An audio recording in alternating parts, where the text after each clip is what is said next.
Bienvenidos. Vamos a un nuevo vídeo sobre el gótico. Y si en otros nos hemos centrado en la pintura o en la arquitectura, nos vamos a centrar en la escultura del gótico, que va a estar muy unida siempre a la arquitectura. Exactamente igual que vimos en el románico, la escultura es el ornamento que acompaña a la arquitectura. Bueno, por eso la vamos a encontrar siempre o casi siempre en iglesias, aunque poco a poco vamos a ir viendo cómo van a ir apareciendo más figuras, más esculturas exentas, que no están pegadas, no están colocadas o diseñadas para estar colocadas en un lugar arquitectónico, sino que pueden ser transportadas y colocadas en un sitio o en otro. Os recuerdo nuevamente cómo todas estas esculturas que se colocan en las iglesias lo que sirven es como de Biblia Pauperum, es decir, la Biblia de los pobres que no saben leer, que no saben escribir, que no saben latín, no pueden leer la Biblia, con lo cual lo que se hace es mostrarles la historia sagrada a través de la escultura. Son historias que las han oído una y mil veces, que las conocen y que cuando las ven aquí en una portada la reconocen, que cuando la ven pintada sobre una tabla, como vemos en la pintura, la reconocen. Son escenas que quizás nosotros ahora ya hemos perdido la idea de lo que pueden ser en algunos casos, pero que la gente de la Edad Media reconocía a la primera, porque la conocían todas esas historias y se las recordaban constantemente como parte de su vida. Voy a aprovechar ahora para hacer un pequeño inciso sobre el nombre de gótico. Nosotros ahora para gótico sabemos que es un término que nos describe el tipo de arte que se da en el occidente europeo aproximadamente entre los siglos XIII, XIV, XV aproximadamente. Pero inicialmente el término gótico no indicaba de esa manera, sino que era un término peyorativo. ¿Qué indicaba? Indicaba el arte hecho por los godos, viéndose a los godos como los bárbaros. A finales del siglo XVIII, comienzos del XIX, lo que se llevaba a la moda era el arte clásico. Con lo cual, un arte tan anticlásico como es el arte gótico, era visto como un arte bárbaro. Por eso que sepáis que gótico es un insulto que se daba inicialmente a este tipo de arte. Lo mismo pasará con el barroco, como lo estudiaréis en su momento. Pero no, ahora ya gótico tiene unas connotaciones mucho más positivas que las que tenían en un primer momento. Pero lo que tenéis que tener en cuenta es que el gótico es algo que va entre el románico y el renacimiento, y siempre hay esa evolución. Esto es, tenemos aquí el renacimiento, tenemos aquí el románico y tenemos aquí el gótico. ¿Qué es lo que ocurre entonces? Tenemos aquí una virgen románica. Ya la habéis estudiado, la repasaremos dentro de poco comparándola con la gótica. Bueno, pues es una virgen con unas características. Va evolucionando la forma de pensar, la forma de esculpir, y llegamos al gótico. Y tenemos una virgen con unas características diferentes, con mucha mayor elegancia, con mucha mayor sensualidad, que nos llega a los sentidos, a los sentimientos. Y desde el románico y el gótico iremos llegando al renacimiento. Y llegamos aquí a la perfección de el cuerpo humano. Tenemos aquí una de las más maravillosas obras que podréis ver en vuestra vida, que es la Pietà de Miguel Ángel, que se encuentra en la Basílica del Vaticano, esculpida en el año 1498, si no recuerdo mal, cuando en muchos sitios de Europa todavía se seguía esculpiendo en gótico. O sea que, como veis, no se trata solamente de una evolución, sino que dependiendo de los países y los lugares, se evoluciona a un ritmo distinto a otros. En algunos lugares se va más rápido, en otros se va más lento. Todo depende, ¿vale? Pero siempre estamos hablando de evolución. El gótico es una evolución entre el románico y el renacimiento, y después se llegará al barroco. No es un corte brusco, sino que va evolucionando, va cambiando poco a poco. Quiero que eso os quede muy claro y que se os meta bien en la cabeza. Bien, es una evolución desde el románico, pero en algún momento tenemos que empezar a llamar a algo gótico. Bien, pues una de las primeras esculturas y una de las primeras portadas góticas que encontramos va a ser esta. Principalmente se suele decir que hay tres inicialmente, que son las primeras y que las vamos a ver. Esta que tenemos aquí es la portada de la abadía de Saint-Denis. Ya vimos Saint-Denis cuando estábamos hablando de la arquitectura y vimos cómo Saint-Denis es el lugar en el que se junta el arco, que ya no es de medio punto, sino que es apuntado, con la bóveda de crucería, que ya no es de arista, y a partir de ese momento se considera gótico. Bueno, pues aquí pasa algo parecido con la portada. Fijaos cómo sí que tenemos unos arcos que son de medio punto todavía, sí que tenemos aquí un Cristo que, aunque ya no es exactamente un Pantocrátor, sí que sigue teniendo muchas de sus cualidades, pero tenemos una cosa que cambia mucho, y es aquí las arquivoltas. Las figuras que en el románico se colocaban en las arquivoltas se colocaban de forma radial, de tal forma que estaban mucho más constreñidos, eran sitios mucho más pequeños y las figuras estaban más constreñidas a su hueco. Ahora no, ahora se pone longitudinalmente, a lo largo de la circunferencia. Eso nos va a dar más espacio para hacer unas figuras más alargadas, más elegantes. Y ese va a ser uno de los primeros cambios que nos permiten reconocer una entrada, una portada como gótica. Otra de las portadas principales que vamos a ver como inicial del gótico es la portada real de la Catedral de Chartres. Fijaos cómo aquí ya estamos hablando de un arco más apuntado. En el tímpano seguimos teniendo un Cristo en majestad, un Cristo tendiente al Pantocrátor, pero fijaos cómo aquí también tenemos las figuras de las arquivoltas longitudinalmente. Y otro de los grandes, ya mucho más estilizado y mucho más avanzado, es la portada de Santa Ana de la Catedral de Notre Dame de París. Cuando hablamos de la Catedral de Notre Dame, casi todo el mundo piensa en París, pero catedrales de Notre Dame hay en muchos sitios. Por eso os centro en la Catedral de Notre Dame de París, que sufrió hace un año aquel pavoroso incendio que a punto estuvo de destruirlo, pero que afortunadamente solamente se llevó por delante el tejado y parte de las bóvedas. Bueno, pues aquí fijaos cómo la cosa ha cambiado. En el centro ya tenemos a la Virgen María, ya no es el Pantocrátor, y la Virgen ya no es una Virgen sedente con el niño sin más, sino que vamos a tener aquí a una serie de ángeles y aquí tenemos una serie de escenas. Importante, el hecho de dividir en dos. El tímpano, para hacer distintas escenas, ya nos está mostrando un mayor acercamiento, un gótico más avanzado. Fijaos también cómo aquí en las arquivoltas, nuevamente de forma longitudinal, ¿vale? Bueno, pues como veis, este es un comienzo y va a haber una evolución. Y va a haber una evolución que va a ser enorme. Sí, en un primer momento vamos a tener unas esculturas pegadas, por ejemplo, en este caso, que son pegadas a la columna de la entrada, totalmente pegadas al marco y marcadas, valga la redundancia, por esa forma a la que están pegadas. Pues vamos a tener esto inicialmente, pero con el correr del tiempo se irá separando esa escultura del marco e irá perfeccionando sus formas hasta llegar a algo así. Bien, esta escultura está realizada por Gilles de Siloé, uno de los mejores artífices del final del gótico, y está realizada en España. De hecho, esta tumba, este sepulcro, es el sepulcro del infante Alfonso de Castilla y está realizada en el año 1492. Fijaos que hay muy poca diferencia de tiempo entre esta escultura y la Piedad de Miguel Ángel. Sin embargo, hay un gran cambio. Año 1492, mientras Colón descubre América, Gil de Siloé está realizando en la Cartuja de Miraflores, a las afueras de Burgos, este sepulcro realizado para el hermano de Isabel de Castilla.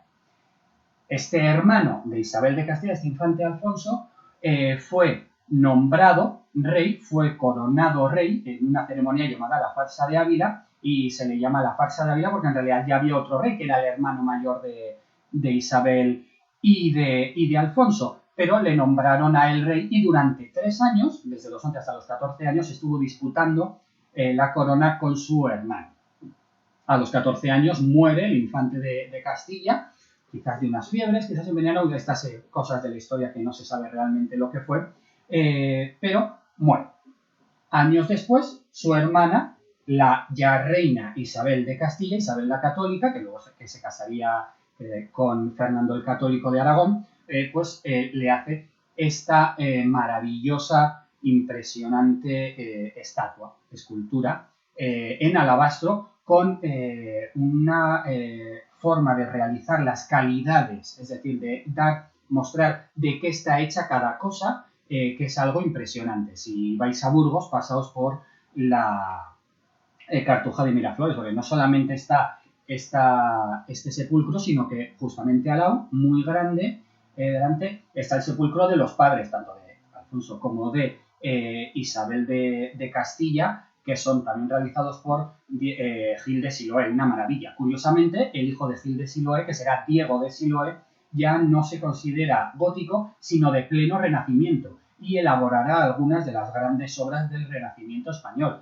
como puede ser la escalera dorada que se encuentra también en la Catedral de Burgos, o como puede ser, por ejemplo, las trazas de la Catedral de Granada. Una catedral que nada va a tener ya que ver con las catedrales góticas, pues, que estamos acostumbrados, León, Burgos, Toledo, Pamplona, etc. ¿Vale? Así que, como veis, una evolución muy grande a lo largo del tiempo, desde unas formas hasta otras, desde unas calidades hasta otras. Bien. ¿Qué tipos de escultura vamos a encontrar? Bueno, pues no me voy a detener mucho aquí. Portadas. Vamos a acercarnos un poquito a la portada desde otra forma. Hace unos años, la Catedral de Pamplona, su claustro, que es una de las grandes maravillas del gótico, estaba en obras. Eso me permitió el poder subirme a un andamio y poder sacar fotografías de cerca de una de sus puertas. En este caso, es la puerta llamada Puerta Preciosa de la Catedral de Pamplona. Está realizada entre el año 1350 y 1360, es decir, pleno siglo XIV. Un gótico francés maravilloso. Y en ella se narran historias de la vida de la Virgen. Si nos acercamos, podemos ver cómo, tal y como os decía en las arquivoltas, tenemos aquí una imagen en longitudinal, no está en radial, sino en longitudinal, y que coloca encima una tracería gótica. Fijaos cómo está hecha maravillosamente, aunque ya está un poco estropeada por el tiempo. Si vemos esas tracerías desde arriba, no es de la misma imagen, sino de otra, pero bueno, nos viene muy bien. Fijaos cómo la realización es totalmente minuciosa. El calado de la tracería, colocando encima otra figura, mediante el uso del trépano, que es una herramienta de escultor que permite hacer agujeros muy profundos. Bueno, pues mediante toda esta forma se llega a hacer unas obras realmente impresionantes y minuciosas. Si nos acercamos al tímpano, vemos cómo al reducir el tamaño de las figuras ya podemos colocarlo en bandas y ya no estamos constreñidos a esa forma, así como de tímpano, y ya las figuras pueden ser más naturales. Aquí tenemos la escena en la cual el ángel Gabriel anuncia a la Virgen María que va a tener a Jesús. Subimos un poco más arriba y tenemos aquí otra imagen, en este caso es la imagen de la dormición de la Virgen. Es más grande, ocupa más espacio y realmente aquí sí que tienen que constreñirse, tienen que ceñirse un poquito más a la forma del espacio que utilizan. Pero en vez de disminuir el tamaño de las figuras o cortarlas, lo que sea, lo que hacen es modificar un poco la postura. No tienen que hacerlo mucho, solamente un poquito, pero fijaos cómo aquí, mediante un cambio en las posturas, que están un poquito más inclinadas o menos, se adapta al marco. Seguimos teniendo esa adaptación al marco, pero mucho menor. Aprovecho aquí para mostraros cómo los soldados están vestidos de una forma, digamos, anacrónica para la historia que está contando, pero lo que hacen es colocar a los soldados vestidos con las ropas que llevaban en la época en la que es tallada esta imagen. ¿Qué es lo que hacen? Están acercando la vida de la Virgen, en este caso, a la persona que lo está viendo. Acercarlo, ese sentimiento de cercanía nos facilita el sentirnos más conmovidos por lo que vemos. Y arriba del todo tenemos aquí la imagen de la coronación de la Virgen. La Virgen, después de la dormición, después de su muerte, es subida al cielo y coronada por Dios Padre como reina del universo. Fijaos aquí cómo podemos ver la parte de arriba de la primera arquivolta, de la más pequeña, con esas figuras que tienen encima esas tracerías góticas, y fijaos cómo aquí nuevamente hay que adaptarse al marco. Aquí estamos hablando de un triangulito mucho más acusado, pero mediante el poner a la Virgen de rodillas, lo mismo los ángeles, etcétera, nos podemos acoplar mucho mejor sin tener que llevar a cabo grandes cambios de forma, de tamaño, etcétera. ¿Qué más vamos a tener? Pues vamos a tener crucificados, vamos a tener vírgenes, pero de esto lo hablaremos en breve. Por el momento, simplemente que sepáis que existen. ¿Y qué más vamos a tener? Pues vamos a tener parteluces. ¿Recordáis lo que es un parteluz? Lo veremos dentro de poco otra vez.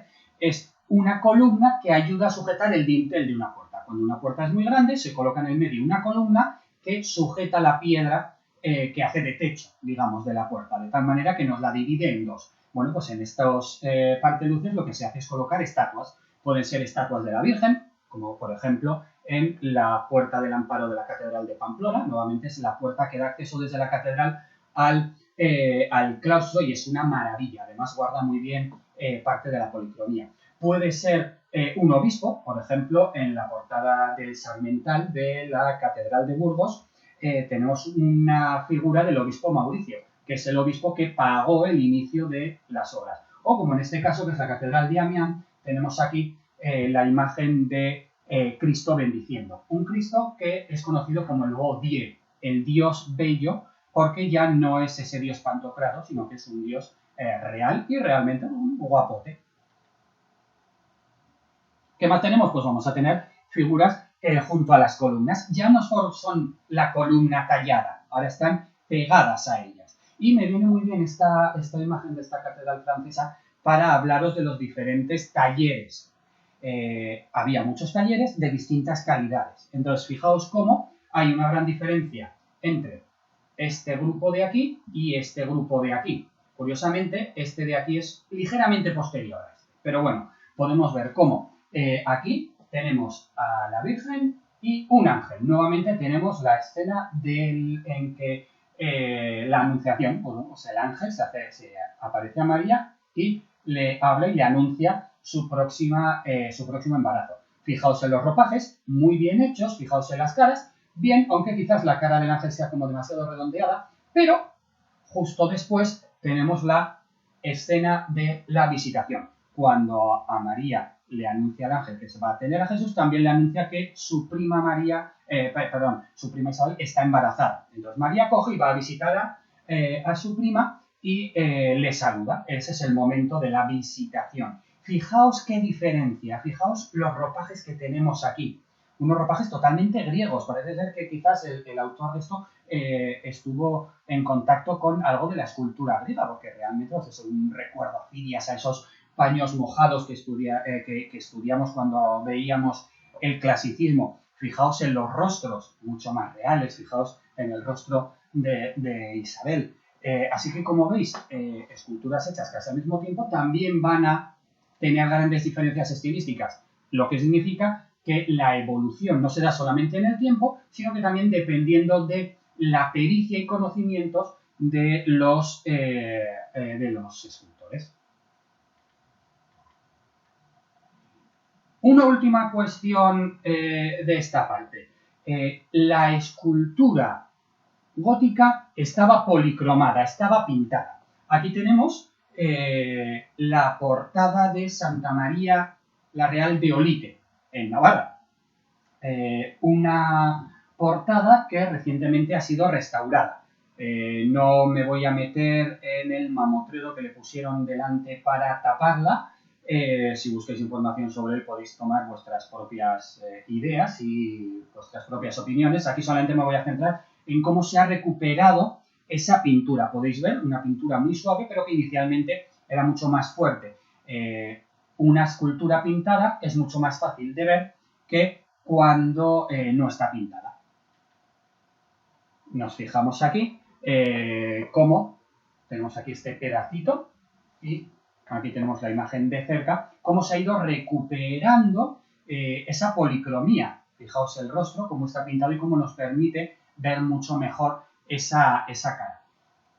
Es importante el intentar recuperar y restaurar ese tipo de elementos que parecía que ya no estaban. ¿Por qué? Porque durante siglos las esculturas se iban pintando y repintando.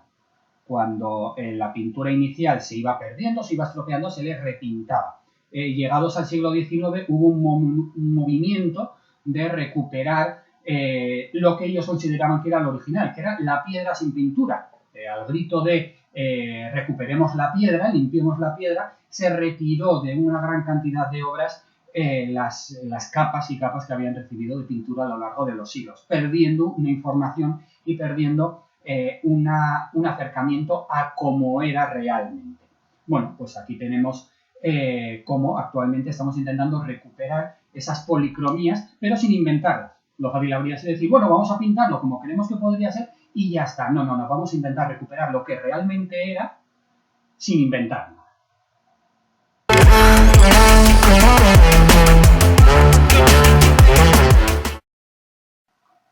Bien, para entender mejor cómo son las vírgenes góticas, creo que es mejor poder realizar una comparación entre lo que es una virgen románica y lo que es una virgen gótica y qué las diferencia. Y para realizar una comparación, creo que lo mejor es hacerla entre dos personas. Así que, con vuestro permiso, he invitado a alguien para que me ayude. Por favor, David. Buenos días. ¿Qué tal? Encantado de estar aquí para echar una mano. Bueno, pues, ¿qué te parece si explicamos por qué hemos elegido estas dos tallas en concreto? Pues me parece muy buena idea. Si me permites, diré que estas dos vírgenes son perfectas para ser comparadas. Para empezar, una está en Toledo y la otra está en Tudela. Además, las dos son conocidas con el mismo nombre, son conocidas como la Virgen Blanca. Perfecto. No solo eso. Además, hay que tener en cuenta que estas dos tallas están realizadas en piedra. Una está hecha en caliza y la otra está hecha en alabastro. Y las dos son de tamaño natural, lo cual nos lleva a que la Virgen románica, pese más de 1 tonelada métrica, ¿vale? Bien, así que como veis, las dos son perfectas para compararlas. Lo primero en que nos vamos a fijar es en la postura. Fijaos cómo la Virgen románica está sentada, pero está sentada totalmente quieta, totalmente rígida, con la mirada al frente, totalmente hierática. Y el niño que tiene delante, que tiene de encima, está igual, quieto, hierático, totalmente fijo. No es la Virgen Madre, es la Virgen como si fuese un trono. En cambio, fijaos en la Virgen gótica. Para empezar está de pie y tiene al niño en brazos. Y no solamente eso, sino que está jugando con él, se está estableciendo una relación entre ambas figuras. Ella está jugando con el niño, le está sonriendo y además, por su parte, el niño sonríe de vuelta a la madre. Hay una relación muy natural entre la madre y el niño. Y no solamente eso, sino que el niño está acariciando, como podéis ver aquí, el mentón de la madre, de tal manera que le da un aspecto realmente muy tierno, totalmente alejado de lo que hemos visto en la Virgen románica. Bien, y por cierto, ¿sabías que la primera Virgen de este tipo de pie que hay en España se encuentra en Navarra? Si alguna vez vais a Huarte, muy cerquita de Pamplona, no dudéis en entrar en su iglesia. En ella hay una figurita, también hecha de alabastro, que es la primera en este tipo. Es más, es de las pocas vírgenes de las que se sabe cuándo y dónde fueron hechas, ya que hay un documento que dice que es de 1349 en París. Vale.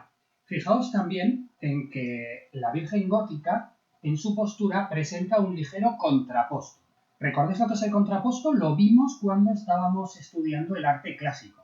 Es una postura en la que el cuerpo apoya todo su peso sobre una sola pierna, de tal manera que se establece una ligera curva en las caderas y en los hombros, y de esa manera uno de los hombros queda un poquito más bajo y establece una postura realmente natural, realmente mucho más elegante que una postura totalmente rígida. Bueno, pues esta Virgen, como podéis ver, tiene ese ligero contraposto, causado en principio por el peso real del niño que ejerce sobre la cadera de él, que la Virgen adelanta para poder apoyarlo en él. Bueno, pues esto que se da en esta escultura gótica viene por una cosa curiosa, y es que las primeras vírgenes de este tipo estaban hechas en marfil.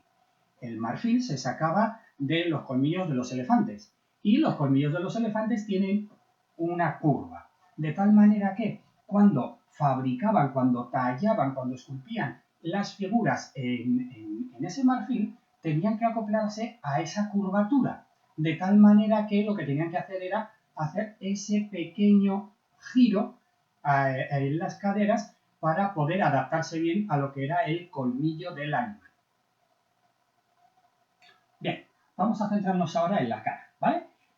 La Virgen románica tiene una cara y tiene todos los elementos que tiene una cara. Tiene una nariz, tiene unos ojos, todo lo que se necesita para ser reconocible. Pero esa cara, esa nariz y esos ojos están totalmente estilizados, geometrizados, de tal forma que no se busca ningún tipo de realismo en ella. En cambio, fijaos en la Virgen gótica. Aquí el rostro sí que, el escultor sí que ha tratado de buscar esa belleza, sí que está haciendo una imagen real, no es totalmente naturalista, no es un rostro totalmente realista, pero sí que está buscando una cierta belleza, es decir, está intentando captar nuestro interés a través de la belleza, está intentando provocar un acercamiento religioso a través de ese interés que capta en nosotros la imagen mediante su belleza. Provoca algo en nuestra sensibilidad, en nuestros sentidos, en este caso en la vista, en el gusto artístico, no en el gusto de sabor. El arte gótico va a estar buscando siempre ese acercamiento a la naturalidad y al mundo de los sentidos, no solamente de los sentidos, sino de los sentimientos. Por eso muchas figuras van a tener una cierta sensualidad entendida como una búsqueda de despertar los sentidos, los sentimientos, las emociones, ¿vale? Esta búsqueda la vamos a encontrar en toda la escultura. Es más, tenemos, por ejemplo, en la Catedral de Amiens, en una de sus portadas, una maravillosa escultura en un parteluz.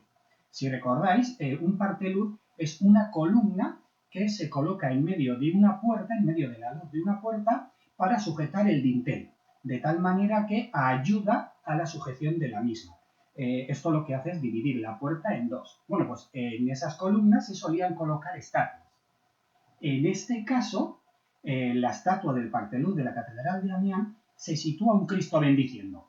Un Cristo de pie con la imagen típica de la mano bendiciendo. Bueno, pues la belleza que tiene esta escultura llevó a llamarla como el Beau Dieu. Esto significa el Dios bello. Fijaos qué lejos nos va a quedar esta idea de un Dios bello de todos aquellos Cristos que se hacían en el románico y que eran lo que llamábamos el Pantocrátor. ¿Recordáis? Un dios totalmente serio, totalmente hierático, que eso era el típico Pantocrátor del románico. Vale. Fijaos también en los ropajes. Fijaos cómo en la Virgen románica de Tudela las ropas caen de una forma muy geométrica y muy poco natural. No se ve el cuerpo. En cambio, fijaos en los ropajes que tiene la escultura gótica.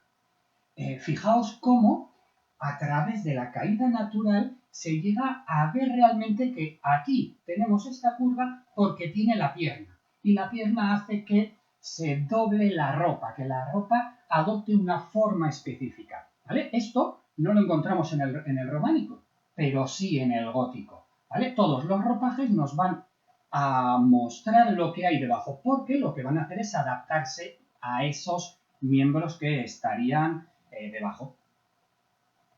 Bien, por último vamos con las proporciones. La Virgen Blanca de Tudela está ligeramente desproporcionada, no demasiado, pero lo habitual suele ser que la cara, la cabeza, las manos sean demasiado grandes para los cuerpos, que muchas veces parecen un poco achaparrados, son demasiado grandes para ese cuerpo. Además, los pies, si os fijáis, están hechos no demasiado bien, caen así, de tal manera que nos dan toda la información que pueden, la máxima información, pero no caen de una forma natural. En la Virgen Blanca de Toledo no. Fijaos cómo las proporciones de la Virgen, dentro de que es un poco más alta de lo normal, pero eso se hace para buscar una cierta elegancia, bueno, pues dentro de esa altura que tiene, las proporciones están mucho mejor.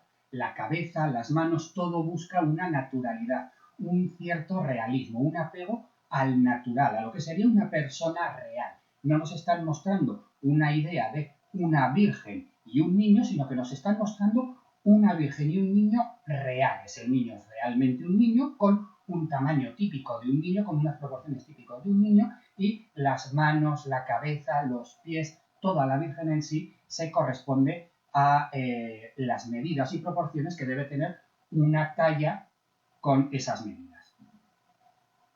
Bueno, yo creo que más o menos esto nos resume un poquito las grandes diferencias que vamos a encontrar entre vírgenes románicas y góticas y cómo vamos a poder diferenciarlas. Ahora, yo creo que, si te parece, David, lo que podemos es pasar a explicar un poquito esto mismo, pero con respecto a los crucificados góticos. ¿Te parece? Pues me parece muy buena idea. Así que, si os parece bien también a vosotros, vamos con ello.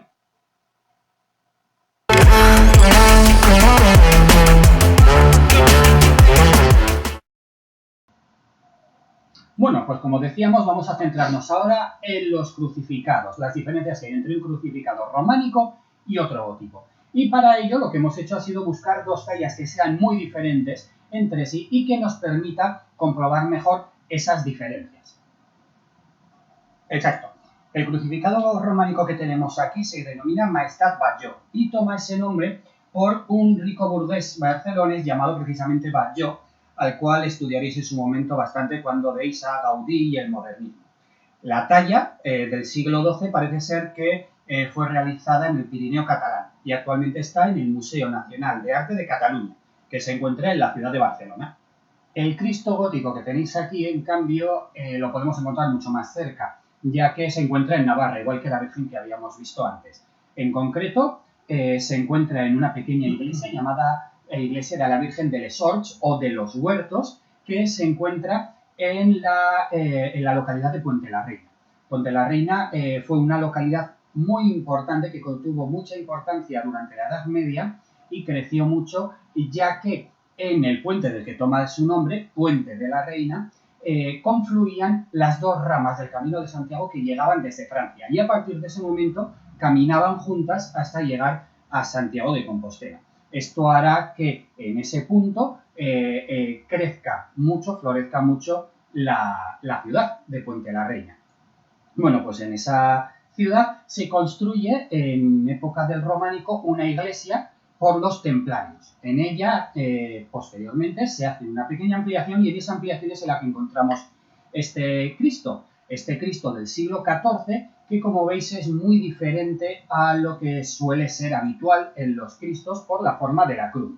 Esa forma de la cruz, de la que hablaremos enseguida, y algunas otras características hacen que los expertos piensen que pudo llegar desde la región de la Renania, en lo que actualmente es Alemania.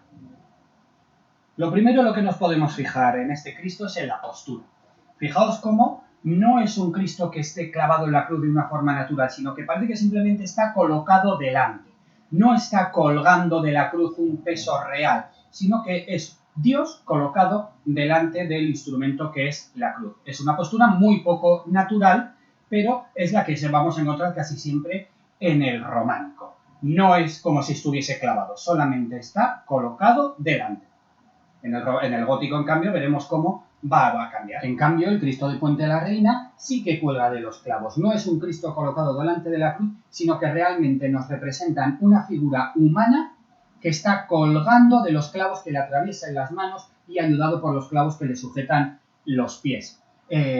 Son únicamente esos clavos lo que lo tienen sujeto.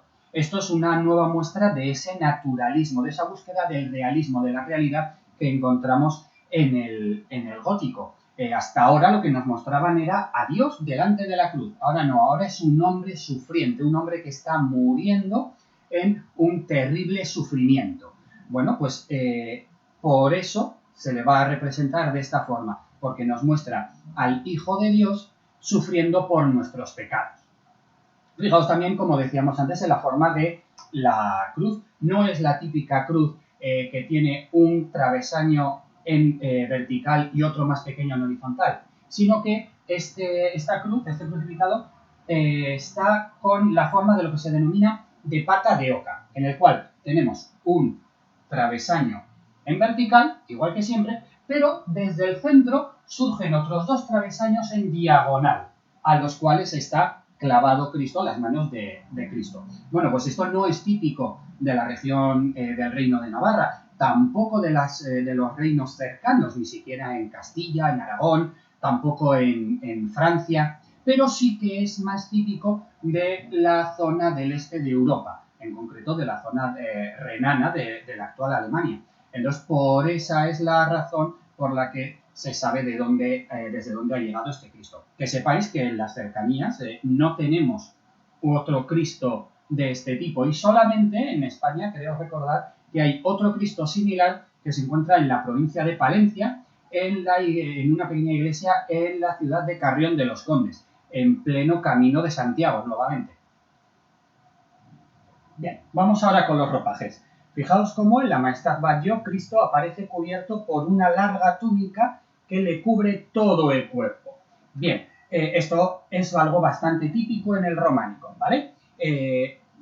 Está cubierto por respeto a Dios. Se le muestra directamente así. Veis cómo solamente deja el crucificado gótico, cabeza. El crucificado gótico está prácticamente desnudo. Únicamente cubre sus partes íntimas, digamos, mediante lo que se denomina un paño de pureza, que también recibe el nombre de perizonium, ¿vale? Así que podéis ver cómo tenemos un cuerpo desnudo en contra a lo que era típico en el románico, y ese perizonium cae con total naturalidad. Podemos ver cómo muestra realmente una simple tela que tapa ligeramente el cuerpo de Cristo, y podéis ver cómo se adapta a las piernas, tapando más la pierna que está un poco más atrás y tapando menos la pierna que se encuentra un poquito adelantada. Nuevamente, esa muestra de naturalismo que estábamos viendo que encontramos en el gótico.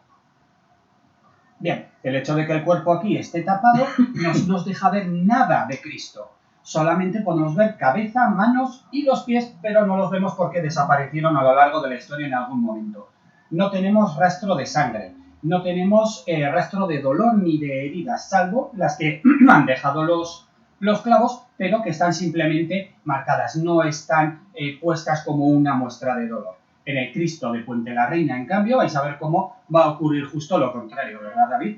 Es cierto, en este cuerpo sí que se ve, el cuerpo sí que se ve la anatomía de Cristo, sí que la tela se mueve por cómo está la pierna debajo, y el hecho de que el resto del cuerpo esté desnudo nos deja ver las costillas de Cristo perfectamente marcadas y nos deja ver ese vientre totalmente hundido. Además, podemos ver cómo tanto las piernas como los brazos están perfectamente, bueno, no perfectamente, pero sí bastante bien torneados, tendiendo hacia esa naturalidad. Además, si pudiésemos acercarnos más, veríamos cómo las manos y los pies están horadados de una forma muy natural por el agujero que hace al clavar el clavo que lo atraviesa. Nuevamente, una muestra de esa naturalidad, de esa búsqueda de realismo, que se ve además aumentada porque las marcas de sangre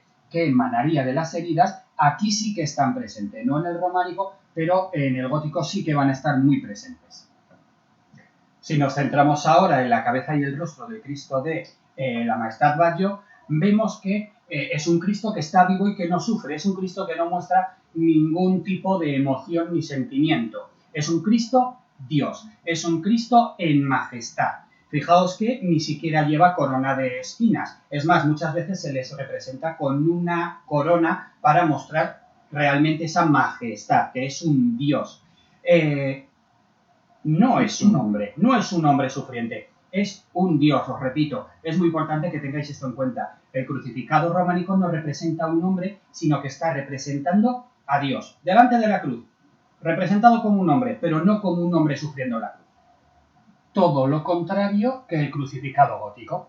Fijaos cómo aquí tiene la cabeza caída, es un Cristo que ya está muerto. El rostro, aunque desde aquí no se ve muy bien, está representando ese final de dolor, ese final de sufrimiento. Y fijaos también cómo en la cabeza tiene una gruesa corona de espinas que se le clavan en la frente. En el románico no, en el gótico sí que va a tener esa corona de espinas. Nuevamente búsqueda del sufrimiento, del sentimiento. Otra característica definitoria de los crucificados románicos, el número de clavos. 4. Uno para cada mano y uno para cada pie, aunque aquí hayan desaparecido. ¿Por qué? Bueno, las manos están sujetas así y los pies caen rectos. Aunque no se vean, caen rectos y se necesita uno para cada pie. Eso nos da una mayor muestra de estatismo, de rigidez. Es un cuerpo rígido, es un cuerpo que no se mueve. En los crucificados góticos no. Sí que tenemos un clavo para cada mano, pero lo que se hace es sujetar ambos pies con un único clavo, de tal manera que obliga a colocar una pierna delante de la otra para poder colocar así los pies y atravesarlos con un único clavo. ¿Por qué esto? Bueno, pues lo primero, porque nos da más realismo, nos hace que el cuerpo quede más natural. Y segundo, porque da una sensación mayor de dolor, ¿vale? El hecho de tener una postura más compleja, más complicada, nos da una sensación mayor de movimiento, de naturalidad y una mayor sensación de sufrimiento. Así que, resumiendo, un crucificado románico es un Cristo que está vivo, que no está colgado de la cruz, sino colocado delante de ella, y que no está sufriendo, porque lo que se representa, en cambio, un Cristo gótico es un Cristo humano, que está realmente colgado de la cruz y está sufriendo, o incluso que ya está muerto. Y el artista va a hacer siempre mucho hincapié en mostrar esas heridas de dolor de Cristo. Bueno, pues yo creo que ya hemos explicado de una forma bastante sencillita las diferencias que hay entre un Cristo románico y uno gótico y cómo podemos diferenciarlas de una manera bastante... Pues yo creo que sí. Muchísimas gracias por tu ayuda y bueno, quizás necesite que me eches una mano otra vez pronto, así que por favor no te me vayas muy lejos. No te preocupes que no me pienso alejar demasiado de ti. Bueno, a todos vosotros un saludo, muchas gracias por dejarme entrar en vuestras casas y por favor, seguid estudiando arte, que es una de las mejores cosas que podéis hacer en la vida. Es una de las grandes cosas que vais a poder hacer y que más felicidad os va a dar.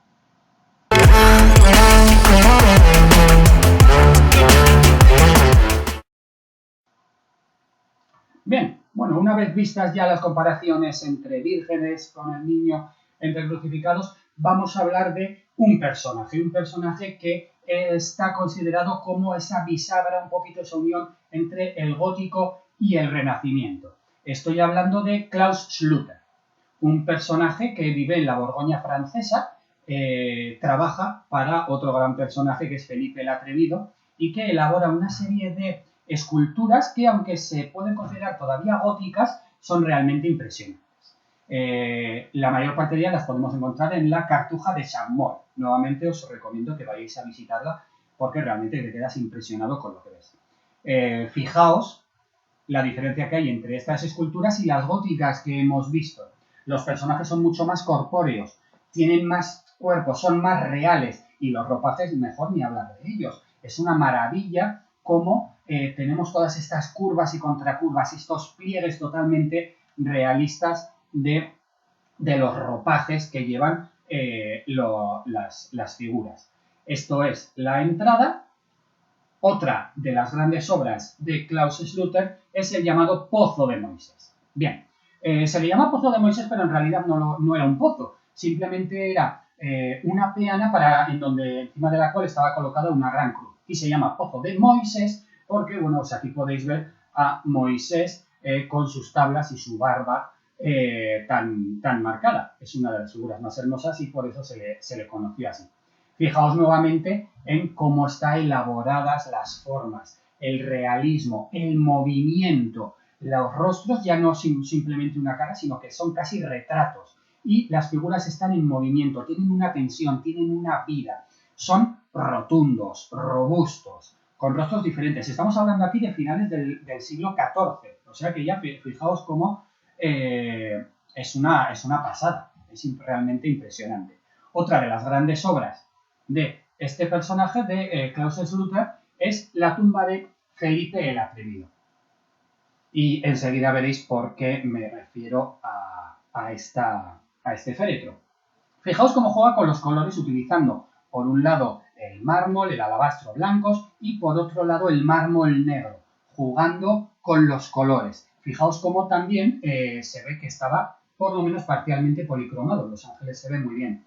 Fijaos en los ropajes, el león. Y aquí, fijaos, podéis ver cómo en la parte de abajo tenemos un grupo de monjes que están rezando y llorando por el cuerpo de el atrevido, cuerpo de Felipe.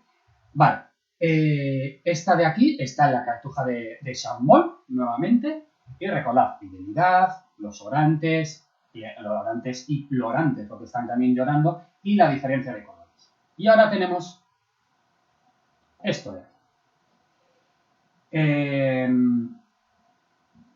Esta tumba es muy parecida, como podéis ver. ¿Y dónde se encuentra? No está en Borgoña, en Francia, no, está en la Catedral de Pamplona. Esta es la tumba del rey Carlos III y su esposa Leonor de Trastámara. ¿Está elaborada por él mismo, por Claus Sluter? No. Está elaborada por Jehan Delhomme. Este Jehan Delhomme o Jeanine Delhomme, hay un montón de formas distintas de nombrar y nunca se sabe cuál será la mejor, fue un aprendiz de Sluter. Y Carlos III, rey de Navarra, dinastía francesa, ya hemos hablado un montón de él al estudiar los reinos hispánicos y sus diferentes reyes, bueno, pues pasa por Borgoña, pasa por Champmol, ve la obra de Sluter y como no puede traerse a Sluter, lo que se trae es a uno de sus aprendices y ese aprendiz crea esta obra. Fijaos cómo tenemos aquí la figura, aquí se ve un poquito la cabeza del rey Carlos III y tenemos aquí también como por encima de él, al igual que si fuese en una portada, coloca por encima una tracería gótica. Fijaos también cómo en la parte de abajo tenemos estos florantes. Y fijaos cómo juega también con los colores. ¿Vale? Bueno, lo cierto es que estos florantes están pegados, digamos, a la pared, están todos quietos. En la cartuja de Champmol en realidad están pasando por dentro, no lo hemos podido ver muy bien, pero están como haciendo una pequeña procesión. No aquí, no, quizás pues ahí está la diferencia entre el maestro y el aprendiz. Pero fijaos cómo lo que ocurre es que tanto que os hemos hablado de cómo va evolucionando, de cómo se va desperdigando esos conocimientos, aquí tenéis un ejemplo muy claro, como desde Champmol llega hasta Pamplona, hasta Navarra, mediante un aprendiz que ha aprendido de un gran maestro y que llega a ser él también otro gran maestro. Bueno, podría extenderme mucho más, podría hablaros mucho más de Gilles de Siloé, podría hablaros de otros artistas del gótico, pero por el momento lo vamos a dejar aquí. Espero que os haya resultado un vídeo medianamente entretenido, muy didáctico y que os haya dado más ganas para aprender. Así que nada, yo me despido de vosotros y ya sabéis dónde encontrarme y dónde ver más vídeos míos. Hasta luego.